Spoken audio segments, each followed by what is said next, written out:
রান্নাঘরে সন্ধ্যাবেলা কি ভাজাভুজি করছিলে আজকে? এই তো গরম গরম লুচি। সন্ধ্যাবেলা নেই মাত্র বলো। তো চলো দিয়ে দিই গরম গরম লুচি। লুচিগুলো ফুলেছে কিন্তু আবার নরম হয়ে গেল ভাজতে না ভাজতে। মানে ভেজে রান্নাঘর পরিষ্কার টরিষ্কার করে তারপর তো খাবার দিচ্ছি। এই যে চারটে চারটে এখন রয়েছে রান্নাঘরে পাটিতে। 5টা দিলাম তো হবে। হ্যাঁ 5টাই থাক। আমার লাগবে নেবে আমারটা একবারে নিই, তিনজনটাই বেড়ে নিই একসাথে। আমি প্রথমে দুটো নিই তারপর খেতে পারলে নেবো। আমি একটু বেরিয়েছিলাম, মেলায় গিয়েছিলাম, একটু ফুচকা খেলাম, বেশি না দুটোও খেয়েছি, বেশি খেতে ইচ্ছে করছিল না ওই জন্য। আর এই যে আম কেটেছে, ও মিঠির বাবা আজকে আম কাটলো মিঠির জন্য। কতটুকু আমের পিস করেছো? ও এটা সাইডের গুলো? হ্যাঁ উপরে সাইডের গুলো আছে। আচ্ছা। আর এই যে আমাদের জন্য এটা ও তুমি এটা দেখে যে টক না মিষ্টি?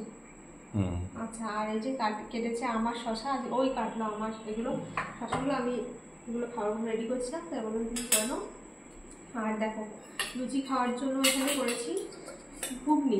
ঘুগনিটা দিনের বেলায় তো করা ছিল টিফিনে খেলে। আর এই যে দিয়ে দিই। দিয়ে দাও।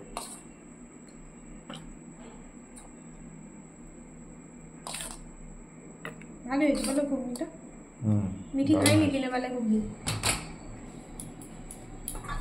আর এই যে পায়েস করেছিলাম, চালের পায়েস, তো সন্ধ্যাবেলা পায়েসটা খেয়েছে সবাই, তো এইটুকু রয়েছে, এটাই দিয়ে দিই। বেশি খাবে না, অল্প অল্প করেই খাবে, অল্প করেই করেছিলাম পায়েস। মিঠি খাইনি তো, ওরা কি এসে খেয়েছে কি? টিফিন থেকে পড়ে এসে একটু খেয়েছে না? তাহলে খেয়েছে মনে হয়। সন্ধ্যাবেলা খাইনি, তখন তুমি আর আমি খেলাম, আর মিঠি বোধহয় এসে খেয়েছে। এসে খেলো না টিউশন যাওয়ার আগে খেলো? না তখন 1 চামচ খেয়েছে। তো এই এসে কি খেলো একটা। তো এই হচ্ছে আমাদের রাত্রে আজকে মেনু। চলো বসে পড়ো। ভালোই লাগছে ঘুগনি আর লুচি।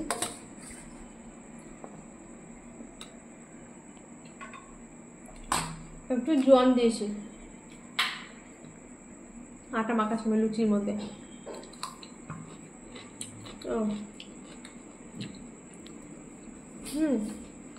কাঁচা জোয়ান নেই, ভাজা জোয়ান যেটা খাওয়ার জন্য আনা হয় সেই জোয়ানটাই দিয়েছি, কাঁচা জোয়ান নিয়ে আসতে হবে একটু। তো চলুন বন্ধুরা আমরা খাওয়া দাওয়া করে নিই, সবার পরে দেখা হবে। সবাই ভালো থাকবেন, এখনকার মতো টাটা। তুমি কেন? ঠিক আছে। না ক্যামেরাম্যানের খাওয়া হবে না। আর এই যে মিঠির খাওয়ার বাড়া আছে, মিঠি এখন গেছে ঘুগনির মধ্যে লেবু দিতে। তুমি নেবে লেবু? না। কেমন লাগছে? ভালো। আমি পাতে নিয়ে নিলাম একবারে ঘুগনিটা।